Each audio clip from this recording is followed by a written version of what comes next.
साईनाथ गायकर याच्या मृत्यूने ब्राह्मणवाड्यात संताप. अवैध दारूबंदीच्या मागणीसाठी आमरण उपोषणाचा इशारा दिला आहे. ब्राह्मणवाडा येथील 35 वर्षीय साईनाथ कैलास गायकर याच्या मृत्यूनंतर गावातील अवैध दारू विक्रीचा प्रश्न पुन्हा ऐरणीवर आला आहे. साईनाथ याचा विषारी दारूमुळे मृत्यू झाल्याचा आरोप असून त्यांच्या मृत्यूला जबाबदार असणाऱ्यांची निष्पक्ष चौकशी करून कठोर कारवाई करण्याची मागणी ग्रामस्थांनी केली आहे. अवैध दारू विक्रीबाबत यापूर्वीही तक्रारी करून कारवाई करण्यात आली होती. मात्र काही दिवसांतच विक्री पुन्हा सुरू होत असल्याचा आरोप ग्रामस्थांनी केला आहे. पत्रकार संजय गायकर यांनीही याबाबत आवाज उठवून संबंधित विभागांकडे तक्रार केली होती. दरम्यान उपसरपंच सुभाष गायकर यांनी अवैध दारू विक्रेत्यांवर सदोष मनुष्यवधाचा गुन्हा दाखल करण्याची मागणी केली आहे. प्रशासनाने ठोस कारवाई न केल्यास 25 ऑगस्ट 2026 पासून आमरण उपोषण करण्याचा इशारा त्यांनी दिला आहे. या आंदोलनात ग्रामपंचायत सदस्य शिवाजी आरुटे, पत्रकार संजय गायकर यांच्यासह ग्रामस्थ सहभागी होणार आहेत. नमस्कार. आज आपण ब्राह्मणवाडा गावात आहे. काल संध्याकाळी एक दुःखद घटना घडली. ह्या घटनेमध्ये ऐन 35ला एक तरुण ज्याचं नाव साईनाथ गायकर तो मृत्युमुखी पडला आणि तो मृत्युमुखी पडल्यानंतर गावात एकच शोकाकुळ वातावरण पसरलं. आणि तसं जर पाहिलं तर ब्राह्मणवाडा गाव आक्रमकसुद्धा आज झालेलं आपण पाहतोय. नक्की काय मुद्दा आहे? ब्राह्मणवाडा गाव नक्की का आक्रमक झालेले आणि नक्की मुद्दे काय आहेत तुमचे? तर आपल्याबरोबर शिवाजी आरुटे, ग्रामपंचायत सदस्य, ते सांगतात. नमस्कार. काल रात्री आपल्या ब्राह्मणवाड्यामध्ये साईनाथ कैलास गायकर या नावाचा तरुण, त्याचं वयवर्ष साधारणतः 35 वर्षाच्या आसपास असेल, हा तरुण ब्राह्मणवाड्यामध्ये मद्यसेवन केल्यामुळं त्याचा मृत्यू झालेला आहे. तर आम्ही या अगोदर एक महिन्यापासून प्रशासनाकडे पाठपुरावा करत आहे की ब्राह्मणवाडा गावातील दारू बंद झाली पाहिजे. सदर दारू ही निश्चितपणे विषारी आहे आणि ही विषारी दारू पिल्यामुळेच त्याचा मृत्यू झालेला आहे. या मृत्यूला निश्चितपणे प्रशासन जबाबदार आहे. आम्ही आमच्या पातळीवर बऱ्याच वेळा पत्रव्यवहार केले, एक्साईजला फोन केले, 112ला फोन केले, सर्वांना कळवलं, परंतु ते फक्त रेड करतात आणि रेड झाल्यानंतर परत गावामध्ये दारू लगेच सुरू होते. तर ह्या गोष्टीकडे प्रशासनाने गांभीर्याने पाहिले पाहिजे. आता खरं तर आमच्या गावामध्ये माणसं मरायला लागलेली आहे दारूनी, आणि अजूनही जर प्रशासन अशाच पद्धतीने वागणार असेल तर आम्हाला निश्चितपणे गावामध्ये एक मोठं आंदोलन, एक उपोषण, काय जे आम्हाला आमच्या पद्धतीने करता येईल त्या गोष्टी आम्ही निश्चितपणे गावामध्ये करणार आहे. कारण या मृत्यूची जबाबदारी जर आज कुणी घेतली नाही तर गावामध्ये अशा वारंवार ह्या घटना घडण्याची शक्यता आहे. मला असं कळलं की यापूर्वी अशा घटना घडलेल्या आहेत दारूमुळे. यापूर्वी ब्राह्मणवाड्यामध्ये अशा घटना बऱ्याच वेळा घडलेल्या आहेत. आम्ही वारंवार प्रशासनाला या गोष्टीची माहिती देत आहोत, परंतु प्रशासन योग्य ती कार्यवाही त्यांच्यावर करत नाही. फक्त येणार, तिथं जाणार, तपासणी करणार आणि निघून जाणार. ते निघून गेल्यानंतर लगेच प्रशासनाच्या नंतर गावामध्ये परत दारू सुरू होत आहे. तुम्हाला काल ही घटना कशी कळली की नक्की काय घडलं, कसं घडलं? ही घटना म्हणजे साईनाथ दारू पिलेला अवस्थेत तिथं आढळला. त्याच्या खिशामध्येही दारूच्या बाटल्या मला वाटतं आढळल्या. त्या सर्व प्रकारच्या आम्ही ते एव्हिडन्स तिथं दिलेले आहे. त्यांचं आता प्रशासनाने चौकशी करावी. चालेल. आपल्याबरोबर शालूताई कोंडे हे आहेत, ते पाहूया. ते सुद्धा सामाजिक कार्यकर्ता, तसे दारूबंदी कार्यकर्ता आहेत. तर ते काय सांगू शकतात? ताई, कसं काय सांगता तुम्ही? नमस्कार. ह्या दारूबंदीच्या चळवळीमध्ये अनेक 20 वर्षापासून मी याच्यामध्ये महिला घेऊन अगदी सहभाग झालेले आहे. परंतु तिथं मी अपयशी ठरले. नगरपर्यंत गेलो, औरंगाबादला गेलो, अनेक ठिकाणी आम्ही गेलो. परंतु आम्ही तिकडं गेलो, इकडं आलो का पुन्हा दारूचे धंदे चालू व्हायचे आणि आम्हाला ते धमक्या द्यायचे, तुम्ही जर आमची दारू बंद केली तर आम्ही आमच्या मुलाबाळांना काय घालायचं, आम्ही काय करायचं. परंतु त्यांचं एका बाजूने एक कुटुंब जर चांगलं होत असलं तर इकडं अनेक कुटुंब उद्ध्वस्त झाले त्या दारूपायी. आणि त्या दारूपायी ह्या गावातले अनेक तरुण पिढी मरण पावलेले आहे. मुलांच्या आईवडिलांची, आज त्यांच्या मुलांची, त्यांच्या बायकांची अत्यंत अवस्था बिकट चालू आहे. एकच विनंती आहे की पोलीस स्टेशननी आत्तापर्यंत जरी दखल आम्हाला टाळाटाळ केली असेल, परंतु ही रात्रीची जी घटना घडलेली आहे, या घटनेमुळं ॲक्च्युली खरं ही दारूबंदी व्हायलाच पाहिजे. आणि जर ही दारूबंदी झाली नाही तर आम्ही रस्ता रोको आंदोलन केल्याशिवाय राहणार नाही, एवढं मी सहजपणे सांगू शकते. कारण ह्या दारूपायी अनेक लोक उद्ध्वस्त झालेली आहे आणि गावामध्ये दारू विक्री होऊ नये. काल 15 ऑगस्टची आम्ही प्रतिज्ञा घेतलेली आहेच.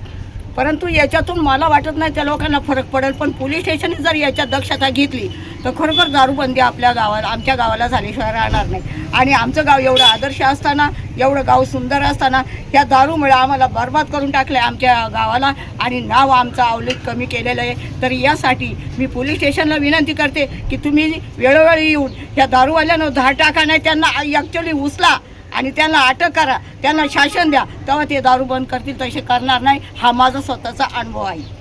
आपल्याबरोबर महिला भगिनी आहेत बरेचशा. ताई, तुम्ही काय सांगता? सध्या जी ही घटना घडलेली आहे, दुःखद प्रसंग आहे, याच्यावर दारूबंदी झालीच पाहिजे. आपल्या डोळ्यासमोर एक आईचा मुलगा आपल्या डोळ्यासमोर जातो, ही काही सोपी गोष्ट नाही.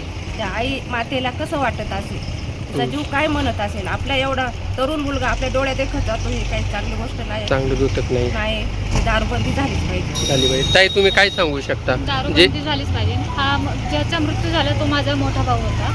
त्याचा दारू विषय तो एवढा त्याच्यामध्ये गेला होता, त्या वाद गेला होता दारू. या दारूबंदी झालीच पाहिजे या गावामध्ये. त्यामुळे भरपूर जणांचे नुकसान झाले आहे. चालेल. इथे काही तरुण आहेत, तुम्ही काय सांगू शकता? तुमचा जो तरुण काल वारला, ज्याचे दुःखद निधन झाले, तो तुमचा कोण होता? मयत सायनाथ कैलास गायकर हा माझा मोठा भाऊ होता, वय वर्ष 35. त्याला दारूचं व्यसन होतं, ठीक आहे, परंतु आज ही ब्राह्मण गावातील दारू आहे. बोटा रोडला जाताना उजव्या हाताला सम्यक हॉटेल असेल किंवा गावामध्ये असेल, सगळी दारू विषारी दारू आहे. त्याच्यामुळे मी रिपोर्ट दिलेला आहे अकोले पोलीस स्टेशनला आणि CA साठी माल पाठवायला सांगितलेलं आहे.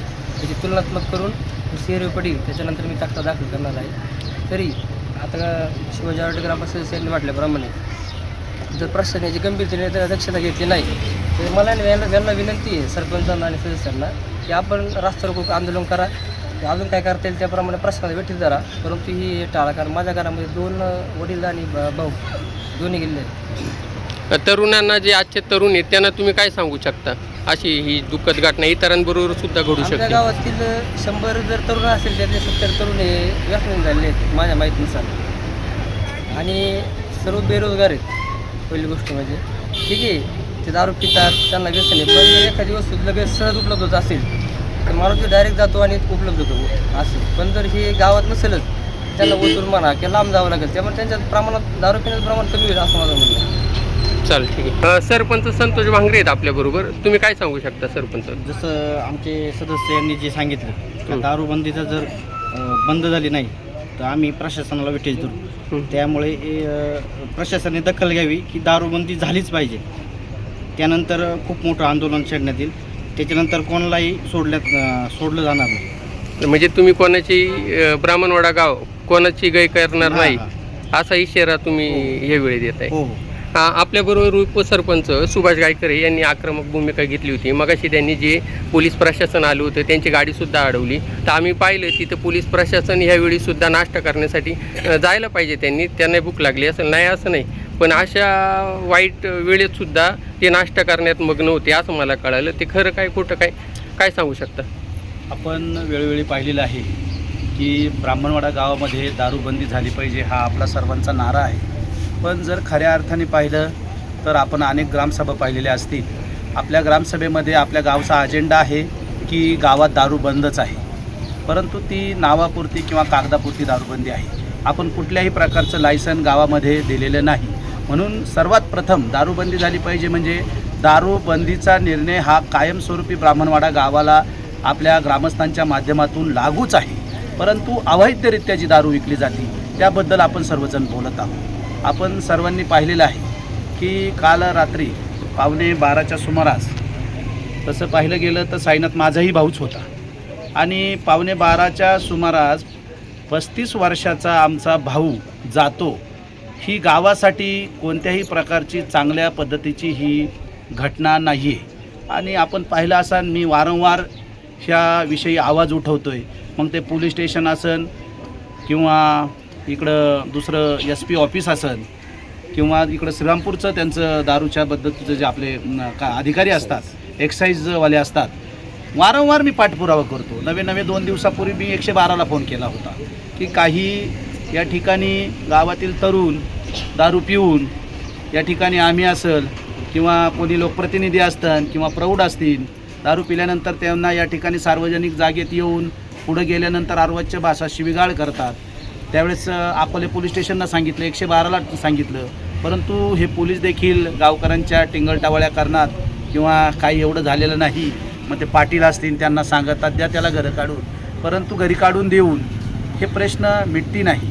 आपण पाहिलेलं होतं. मी सकाळीच घटना घडल्यानंतर SP-ना देखील फोन करण्याचा प्रयत्न केला, परंतु आज रविवार असल्यामुळं काही कारणास्तव त्यांनी माझा फोन रिसीव केलेला नव्हता. परंतु मी या ठिकाणी आपल्या अकोले पोलीस स्टेशनचे PI कोळीसाहेब असतील त्यांना देखील फोन केलेला होता. त्याचबरोबर आपल्या गावचे भूमिपुत्र जे CP म्हणून नागपूरला रिटायर झालेले आहे त्यांच्याबरोबर मी संधान साधलं आणि गावातील ही भयानक परिस्थिती त्यांच्या कानावर घातली. त्यांनी देखील मला वाटतं वरिष्ठ पातळीवर फोन केले असतील आणि ह्या सर्वांचा पाक म्हणून एक रेड टाकण्याचा प्रयत्न केला. परंतु ही जी रेड टाकण्याचा प्रयत्न हा केविलवाना प्रयत्न आहे आणि माझं त्या डिपार्टमेंटबरोबर त्या प्रशासनाबरोबर हेच भांडण आहे की दाखवायपुरती तुम्ही रेड येता. आमची भावाची बॉडी गावात येण्याच्या अगोदर तुम्ही त्या गाडीच्या पुढं 5 मिनटं येता, 2-2 मिनटं तिथं जाता आणि गावातून लगेच हॉटेलमध्ये नाश्ता करून गावातून निघायला पाहता. कारण मी पाहिलं 1 मिनटं तिकडे गेले, 1 मिनटं गल्लीत गेले. तुम्ही कशाला आलते? अहो, ज्या वेळेस तुम्हाला रेट टाकायची तुम्ही कशा पद्धतीने आले पाहिजे, कशा पद्धतीने त्यांना कॅच केलं पाहिजे. रेट टाकण्याची ही कोणती पद्धत आहे? आणि माझा ह्या पोलीस प्रशासनावर आरोप आहे, मी कोणाला घाबरत नाही. मी सामाजिक काम करत असताना मी कोणत्याही कितीही कोणी बलाढ्य असला कोणी मी एक सामान्य माणूस आहे. सरपंच आहे हा बाजूला ठेवा, परंतु सामान्य माणसाला काहीतरी या ठिकाणी घटनेने अधिकार दिलेले आहे आणि त्या अधिकारासाठी आमचं भांडण आहे की तुम्ही कशासाठी येता. तुम्ही निघत असतानाच इकडं दुकान बंद होतं आणि तुमच्या गावाच्या बाहेरचं पाऊल बाहेर नसताना देखील तिकडं खुर्च्या टाकून दारूवाले दारू विकायला बसतात आणि निर्लज्जपणाने सांगतात की आमची पोच वरपर्यंत आहे. वरपर्यंत म्हणजे कोणापर्यंत? वरपर्यंत म्हणजे कोणापर्यंत? आणि ज्यावेळेस तुम्ही येता इथं तुम्ही म्हणता आम्हाला काही सापडत नाही आणि सापडत नाही हे निर्लज्जपणाने तुम्ही सांगता, परंतु ह्या ब्राह्मणवाडा गावाच्या परिसरात 15-20 गावं आहेत की जिथील नवीन तरुण जुन्यापासून तर जुने आहेतच, परंतु नवीन तरुण व्यसनाधीन होत चाललेला आहे. त्या आपल्या गावाच्या बाहेर आपले जे 3 लिंब आहे त्या परिसरात आपण पाहता, आपण देखील पत्रकार बंधू आपण देखील आवाज उठवण्याचा प्रयत्न केला होता. तुमचा आवाज देखील दाबण्याचा प्रयत्न त्या दिवशी देखील त्या ठिकाणी झालेला आहे, हे देखील मला माहीत आहे. आपणाला देखील त्या दारूधंद्यावाल्यांकडून शिवीगाळ झाली. शिवीगाळ कोणासमोर झाली का आपण पाठपुरावा केला होता त्या दिवसात. मला माहीत आहे, माझे काही तरुण मित्र आहेत, मी विविध मार्गाने मी त्या प्रत्येकाला सांगितलं होतं प्रत्येकजण 112ला कॉल करा. प्रत्येक जणांनी 112ला कंप्लेंट केलेली आहे. माझे बरेच मित्र आहेत 112ला कंप्लेंट करतात, सांगतात इथं चालू आहे आणि त्या धासापोटी त्यांनी कुठंतरी एखादी गाडी पाठवायची आणि त्या धास्तीपोटीच ती गाडी किंवा तुम्ही प्रशासनाला मला वाटतं SP ऑफिसला, मुख्यमंत्र्यांना, PI ऑफिसला, एक्साईजला तुम्ही जो ईमेल केला होता त्या अनुषंगाने तिथं रेड पडली होती आणि त्या रेडच्या माध्यमातून तुम्ही त्या ठिकाणी गेले होते आणि गेले असताना त्या दारू विकणाऱ्या कुटुंबांनी तुमच्यावर आक्रमक होऊन तुमची मला वाटतं गच्ची धरली, तुम्हाला ढकलण्यात आलं, तुम्हाला जीवे मारण्याची धमकी दिली आणि ह्या धमक्या कुणासमोर दिल्या गेल्या तर पोलिसांसमोर दिल्या गेल्या. मग माझा पोलिसांना हाच सवाल आहे, जर एखाद्या सामान्य पत्रकाराला, सामान्य माणसाला तुमच्या समोर जर धक्काबुक्की केली जात असेल, जीवे मारण्याची धमकी केली जात असेल तर त्यांच्यावर गुन्हा कोणी दाखल केला पाहिजे. हे आपल्या माध्यमातून मी पुन्हा एकदा सर्व मीडियासमोर किंवा जनतेसमोर आणू इच्छितो की त्या दिवशी खऱ्या अर्थाने गुन्हा हा पोलिसांनी दाखल करायला लागत होता. मग हे पोलिस गुन्हा का दाखल करत नाही? कारण माझा आरोप त्याच पोलिसांवर आहे की तुम्ही कुठंतरी त्यांना बांधील आहेत आणि हीच पोच त्यांची वरपर्यंत आहे. ते इथं गावात मिरवून सांगतात आणि म्हणूनच खऱ्या अर्थाने या ठिकाणी दारू बंद होत नाही. परंतु आपल्या माध्यमातून सांगतो आम्ही थांबणार नाही. आमचे ग्रामस्थ असतील, तरुण असतील किंवा इथं महिला भगिनी असतील आज अतिशय आक्रमक झालेले आहेत, आंदोलन करणार नाही. मी आज आमच्या सर्वांच्या माध्यमातून सांगतो पुढील सोमवार 25 तारीख आहे आणि योगायोगाने आमच्या साईनाथची दसरे आहे. खऱ्या अर्थाने आम्ही साईनाथला ही दारूबंदी करूनच त्या ठिकाणी आदरांजली आणि श्रद्धांजली अर्पित करणार आहोत. मग तो कोणाची कुठं पोच आहे, मी कोणाला घाबरत नाही. मी आजही त्या दारूवाल्यांना, तो काही शिंदे असन पटेल असन, आपल्या माध्यमातून दोघांना सांगतो की आत्ता या क्षणापासून दारू बंद करा. कारण आत्ता ह्या क्षणापर्यंत तुमच्याकडे पोलीस येत होते, परंतु ह्या क्षणाच्या नंतर दारू बंद करण्यासाठी मी स्वतः माझ्या ब्रिगेड सगट माझी जे नवतरुण माणसं असतील, ग्रामस्थ असतील, आमच्या महिला भगिनी असतील यांच्यासह आपल्याकडे येणार आहे. त्यावेळेस गय करणार नाही आणि पोलीस प्रशासनाला देखील आवाहन करतो की आम्ही आक्रमक होणार आहे, तुमची जबाबदारी काय, ही जबाबदारी ह्या ओळखून आपण जबाबदारी त्यांच्यावर कार्यवाही का करत नाही. जर कार्यवाही केली नाही तर येणाऱ्या बाकी आंदोलनात रास्ता रोको सोमवारी करणार आहे. त्याचबरोबर एक ते आक्रमकतेचं जरी साधन असलं तर संयमाच्या मार्गाने मी स्वतः उपोषण करणार आहे. जोपर्यंत ब्राह्मणवाड्यातील दारू बंद होत नाही तोपर्यंत मी बाकी उपोषण सोडणार नाही. हे आपल्या माध्यमातून ठणकावूनपणे सांगतो, कारण आज एक साईनाथ गेला आहे, उद्या आमच्या हाती किती साईनाथ जातील याची धास्ती आम्हाला लागलेली आहे. म्हणूनच आपल्या माध्यमातून मी पोलिसांना देखील हे करतो की तुम्ही हे बाकीच्या गोष्टी बंद करा. येता जाता कोणत्याही प्रकारचे गुन्हे दाखल करत नाही म्हणता कायद्याने आमचे हात बांधलेले आहेत आणि मग कायद्याने तुमचे हात बांधलेले आहेत. पर्यायाने कायदा हातात आम्हाला घ्यायला लावू नका. जर आम्ही येणाऱ्या काळात कायदा हातात घेतला तर जबाबदारी ही फक्त पोलीस प्रशासनाची असन, दुसरी तिसरी कोणाची नसेल, कारण तुमच्या नावाखाली ते धंदा करतात. आणि आज माझी आपल्या माध्यमातून अजून एक मागणी आहे की ह्या दारूवाल्यांवर आमचा जो भाऊ गेलेला आहे हा विषारी दारूमुळे गेलेला आहे. ह्या दारू विक्रेत्यांवर सदोष मनुष्यवधाचा गुन्हा आज मी आपल्या सगळ्यांच्या माध्यमातून माझ्या येणाऱ्या सोमवारपर्यंत आंदोलनापर्यंत सदोष मनुष्यवधाचा गुन्हा हा येणाऱ्या ह्या दारूवाल्यांवर दाखल आपण करा.